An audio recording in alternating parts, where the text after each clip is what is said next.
Yo, yo, yo, what is going on, my beautiful brothers and sisters, fellow radiators of love? My name is Jamal Pope, aka J Phoenix, and this is going to be your astrology forecast for, oh shoot, it is hump day. It is hump day, Wednesday, February 21st of 2024. Thank you so much for joining me in this video. Hopefully, you guys are having a wonderful week so far. Let's go ahead and hop into these astrological transits for today so we can see how you can be better prepared to navigate the celestial energies. I'm going to throw up that transit calendar. We do have Venus conjunct Mars day. That's right, they are conjunct. This happens about once every couple of years or so. So it is happening today. That moon in Leo is going to actually be opposing this conjunction as well and squaring over to Jupiter. So we do have a nice little T square. Not exact, but we do have a T square today, which is definitely going to add some pressure to the day. And then we're going to be about a week out from the major Sun, Mercury, Saturn, Cazimi. No pressure. Let's go ahead and pull up that chart for you guys here. Boom. So as you can see at the current moment, we do have Venus and Mars here at 6 degrees. They will be making their exact conjunction today, and that's going to be, of course, happening with the moon here in Leo. That's going to be making an opposition to it, but before it makes the opposition to that, it's going to oppose Pluto. Pluto, which is getting ready to move off the 0 degrees, is going to move to 1 degree. I want to say it happens today, actually, that it moves to 1 degree. So now we've been having, of course, the moon in Cancer that's been opposing Pluto and Capricorn for the last 15 years. Now we're going to start getting the moon in Leo turning to oppose as Pluto in Aquarius. We're going to be getting that for 20 years. So now, of course, the moon in Leo definitely wants to feel the passion, feel the creativity, feel like, you know, it's the star of the show, if you will. It wants to be the star of the show, but now with Pluto in opposition there, it's definitely going to bring a massive transformative quality now that the moon's going to be, coming into that opposition and that battle, if you will. We have to remind ourselves, I think when it comes, of course, to this Aquarian energy, which is very out there, very unique, very austere. Uranus spins on his side. He's a little bit different. He's breakdancing all the time. And this is one of those moments where it's like this moon in Leo, of course, like I said, it wants to feel the creativity and passion, wants to feel the love. But, you know, are we really connecting with the right people? And that's the one thing that we have to ask ourselves, remind ourselves of, is that Leo, while yes, he is the main actor, he can only be the main actor if there are supporting actors and actresses, and if there's only like fans to watch. In many ways, you could say that Aquarius can kind of be like the fans that watch as well. So, and I think that's the thing about this too, with Pluto breaking down this area of the chart now. It's going to start to break this area down and transform it and transmute this. I got Daddy Pluto here, right here, But yeah, so there's definitely this element here, especially since this is going to be one of the last oppositions at this particular degree, because like I said, Pluto's going to be shifting back into it's going to move off this degree today, and it will eventually shift back into Capricorn. So, anytime that you get 0 degree aspects, it's a 0 point. It's there's so much creative potential that can happen in that space. So I think ultimately what comes up here is that we don't really want to be afraid to explore what's in our hearts, to explore what's really possible.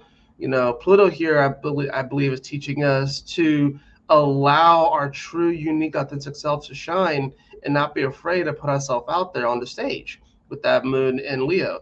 That's an interesting thing about moon in Leo. So like Sun in Leo is obviously like the main actor and the main actress. Moon in Leo wants to be that, almost wants to be in the limelight, but at the same time is okay with not being in the limelight, but is low-key jealous of like Leo sun, because it gets a little bit of that energy. It gets the reflection of that energy, right? But it's not quite the same as the sun. You know what I'm saying? So that's the interesting thing about Leo moons. Now, of course, the main thing of the day is that we do have the Venus Mars conjunction. I think it's interesting though that it's literally 2 years exactly when they last conjuncted. February 21st, 2022, last time that they conjuncted, because we have Venus and Mars here at 20 degrees of Capricorn.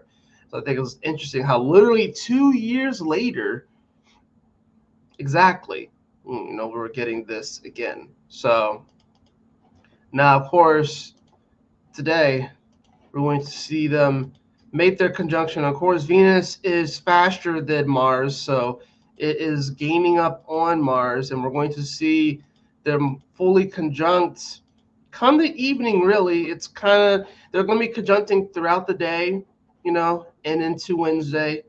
We'll see them like fully conjunct.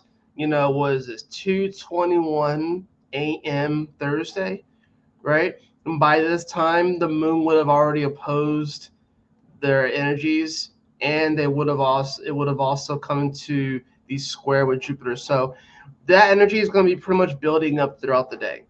In fact, I'll just go to when the moon hits 6 degrees, right? So when it's like in opposition essentially to this conjunction. Now let's talk about this conjunction, right? Now Venus, of course, is that more feminine, more receptive energy.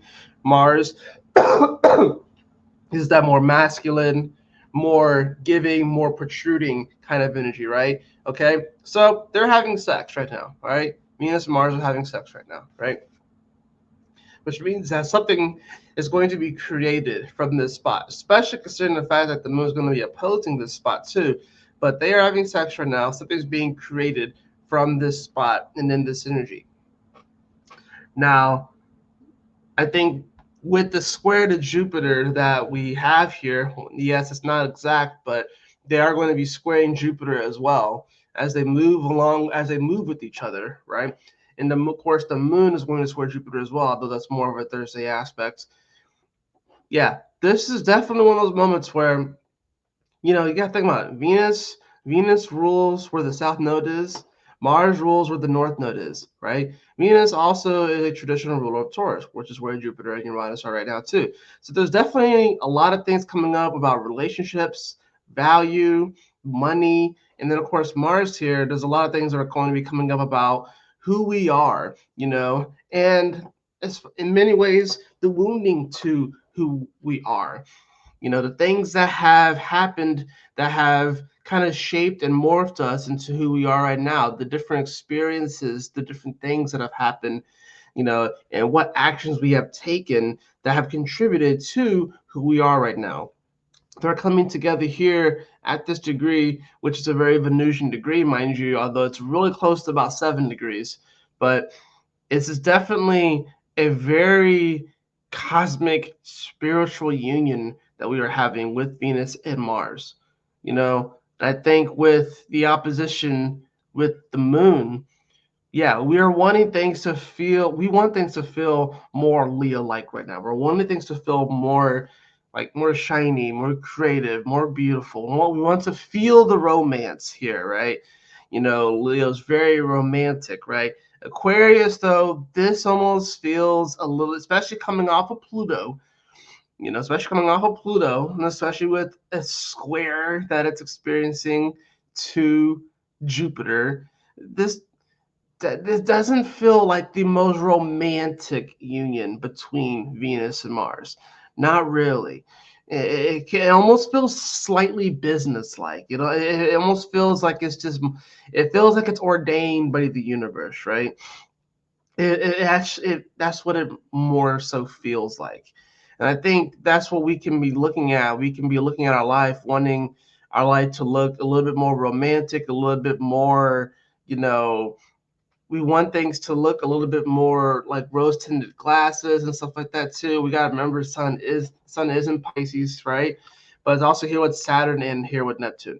So it's not the most rosy picture right now when it comes to a lot of these different things in our life, and we have to learn how to be okay with that. It's not all going to look perfect and as beautiful as we think. We have to learn how to be able to see the beauty in the weirdness right now. We still have a fair amount of this Aquarius energy.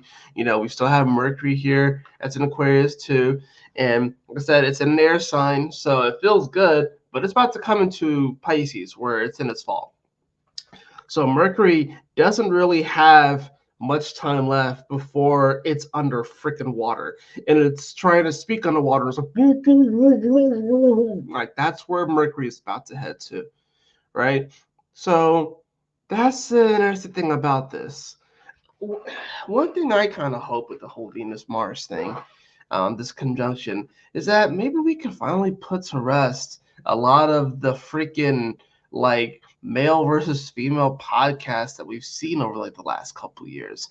And maybe with the moon opposing this conjunction, it can start to, at least from a subconscious level with some people, start to seed, yes, men and women are different in many ways, and we're still trying to figure each other out, and we've been trying to figure each other out for the entirety of humanity.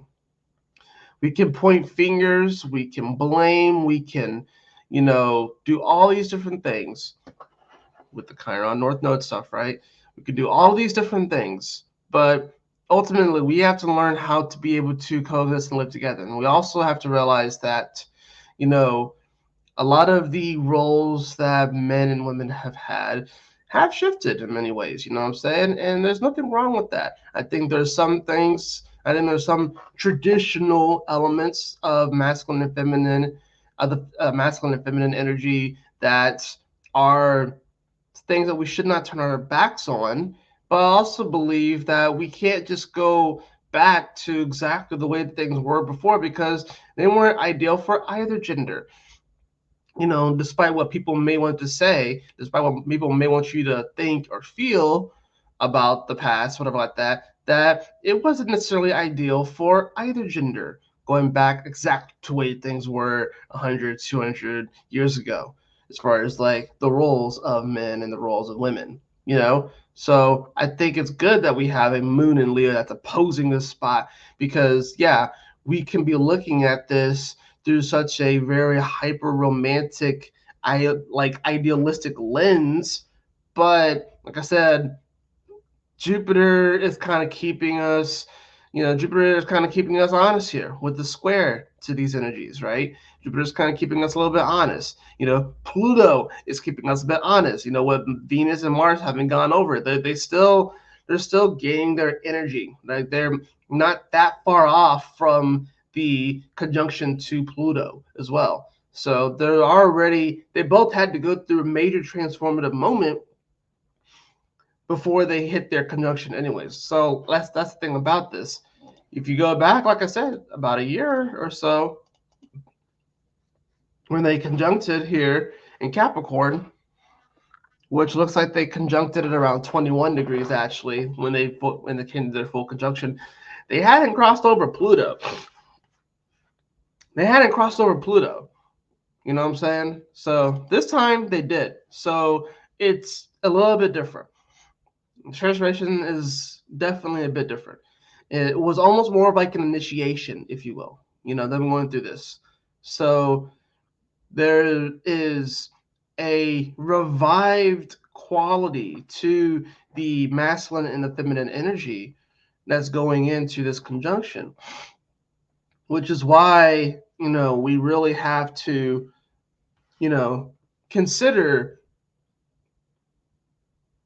just how much things have changed and be okay with that as well. You know what I mean? So I think this comes down to realizing that all of humanity, because this is an Aquarius, all of humanity has masculine and feminine energy in them. I have masculine and feminine energy. You have masculine and feminine energy as well, right? Now, the expression of that, I think, with this moon in Leo, that's a whole other thing too. That's opposing it. There's people express it in different ways. You know what I mean? And people are fighting over those expressions and trying to figure out what ways of expressing it are more valuable than others.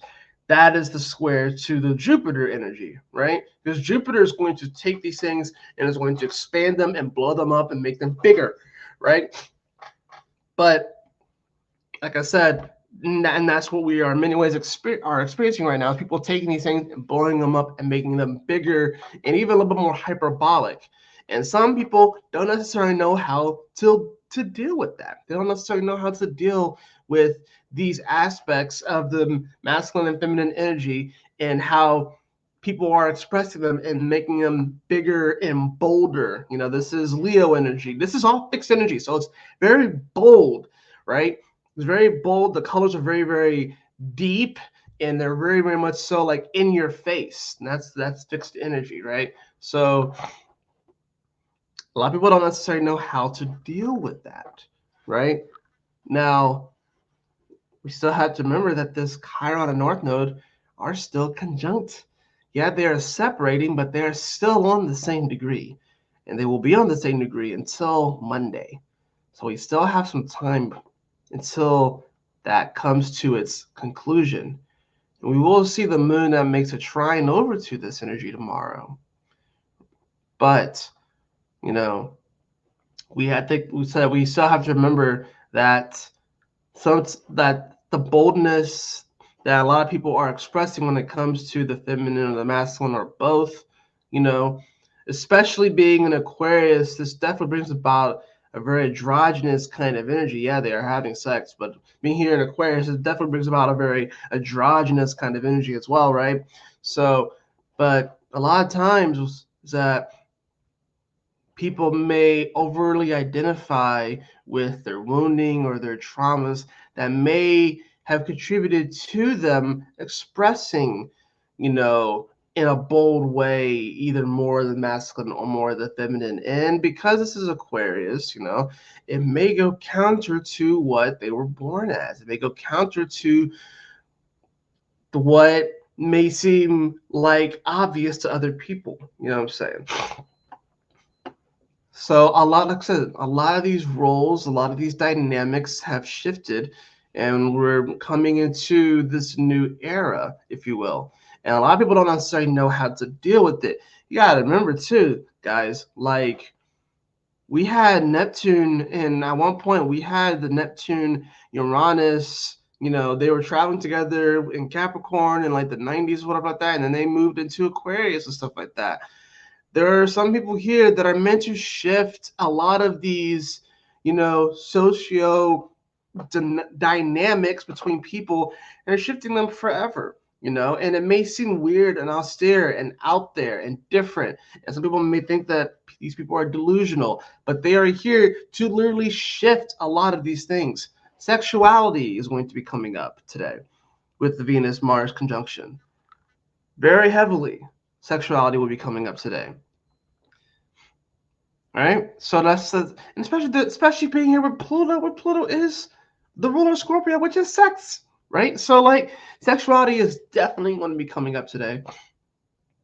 Some people may be questioning their sexuality today, trying to see what sexuality they really value today. That can certainly be coming up, right? I think, you know, with the daylight today, you know, let's go ahead and just read the degree that they're going to be conjunct at, because I think that that's pretty important. Just because this is something that we don't really see super often, let's just go ahead and read the degree of 6 degrees of Aquarius.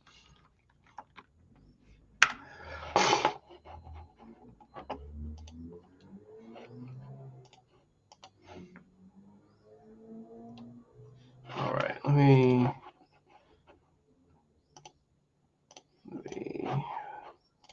pull this up.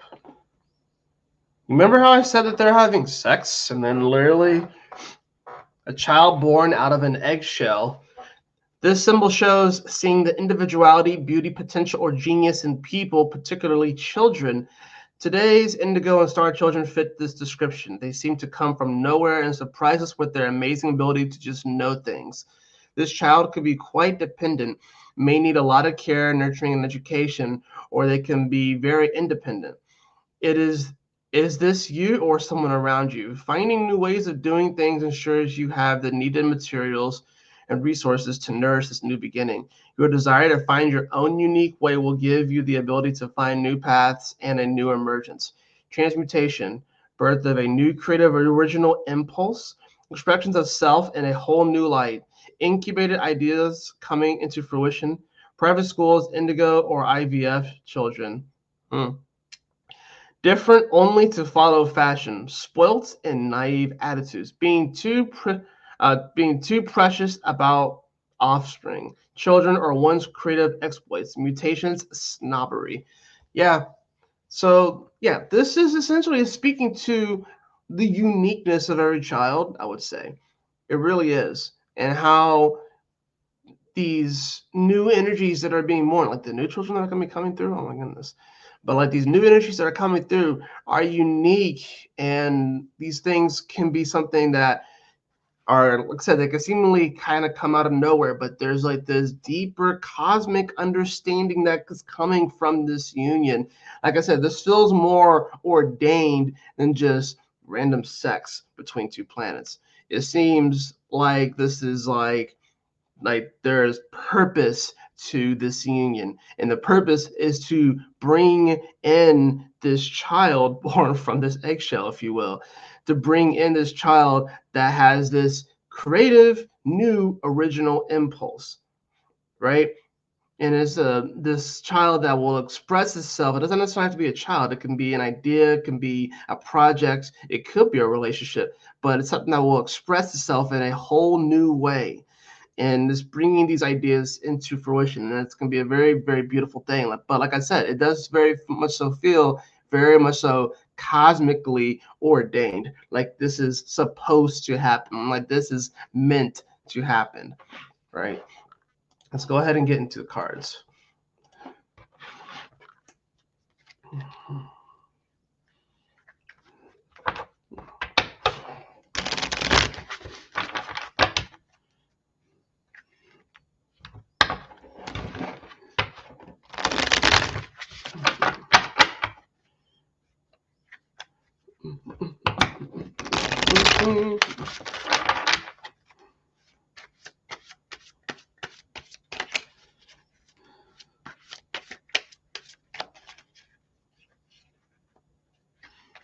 Give this one more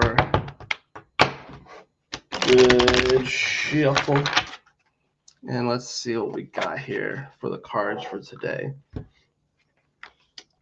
I have the Three of Swords and I have the Three of Swords upright. Yeah, so like I said, because the moon is opposing this, it does feel like this whole union with Mars and Venus is ordained, and that the sex that they're having, what's going to be born and created out of it, it does feel like this is ordained and meant to happen. I think with the moon opposing this spot, we can be looking at this whole thing with rose-tinted glasses and wanting to almost project our sense of self in many ways onto the creation itself and what's being born, but we're going to end up heartbroken because of it, you know what I'm saying, because we're wanting it to look a certain way. We do have the card of the Empress here, though. That's beautiful, though. I think we really have to trust the process and just trust the beauty that is going to be born from this union. You know what I'm saying? I think the Three of Swords almost is just speaking to just the pain of the birthing process itself. You know what I'm saying? So like we think that, you know, giving life to this thing is going to be just such and it is a beautiful thing, but I think it's we think that it's going to be, you know, just we have these rose-tinted glasses on right now. I think we really do. And I think we're afraid of the labor. I think we're afraid of the work, if you will. But the labor and the work, you know, is not going to come without some type of cost. It's not going to come without even a little bit of bloodshed. You know what I'm saying? So that's the thing about this. Bottom of the deck, I do have the Eight of Swords upright. So there could be some fears. Maybe you're kind of holding yourself back from seeing the vision that, you know, is being bestowed upon you from the universe by God, if you will. But I think this really comes down to we have to trust that this union is ordained and that what is being born and what is being created from this union is something that is going to really contribute to increasing the vibration of ourselves and of the planet around us and the people around us. I think this really comes down to trusting the process. It really comes down to trusting the process, not being afraid to move, not being afraid to act, not being afraid of the change, not being afraid of the new expressions that are going to be coming forth right now. Maybe you are the one that's afraid to express yourself in a new and creative way because it may go counter to everything that you might have done before, or may go counter to traditions, if you will. Let's see what we have for the color card. I have the card of Mauve, which is enjoy clear hearing. Enjoy clear hearing. I think we just really have to be open to listening to the messages today. Try not to force the issue too much. I think this is about observing our reality, observing our own thoughts, observing our own actions, and try not to just take one side or the other, but to be as objective as possible with this. So take the time today to meditate, to kind of clear your mind and clear your head, and know that, I think we all have some heartbreaks that we're experiencing right now in our life, and this can be with relationships, this can be with projects, this can be with career, this can be with just, ourselves. Maybe we tried creating something in the past. Maybe we tried expressing ourselves in a unique way in the past and it didn't really land. And maybe that's why the Eight of Swords came up, because we're afraid. We're bound to be a certain way forever, but the Empress is here too. That's showing us that, we can find value in this new thing that is being birthed right now, and it's happening within every single one of us. So something new that is cosmically ordained is being born within each and every one of us, and for some of us, it actually is an actual child, right? Some of us, some of you guys may actually get pregnant today, for real. But whether you're getting pregnant with like an actual child or an idea or just an inspiration or something like that, I think we have to, just like I said, in order for us to recognize that thing and then, of course, nurture it in the way that we need to nurture it. Just like that degree said, nurturing the child, making sure that they feel loved. The moon is here in Leo too, which is going to definitely help to support, that whole energy and stuff too. We have to just, like I said, slow down, not try and force the issue too much, meditate when we need to meditate, take the time to observe our thoughts, our actions, try not to get too caught up in the distractions and stuff as well, because there's definitely going to be a lot of them today. There's definitely going to be a lot of distractions today. Try not to get too caught up in all that stuff, but just know that something beautiful is being born right now within you, and do your best to nurture and caress that creation, because what's going to be born from it is something that's going to be wholly unique and new and novel to this world, and new and novel to everything that we've known. And it can be something that can really change the course of your life forever. That is going to do it for your astrology forecast today. I hope that you all enjoyed it. If you did, please like, share, and subscribe. I definitely appreciate it. If you'd like to have a personal reading with me, beloved, you can follow the link in the description below to my website, jphoenix.com. And as always, y'all take care, stay blessed, have a wonderful day. I trust that this message will assist you on your journey today. I will see you all on the next astrology forecast. Peace.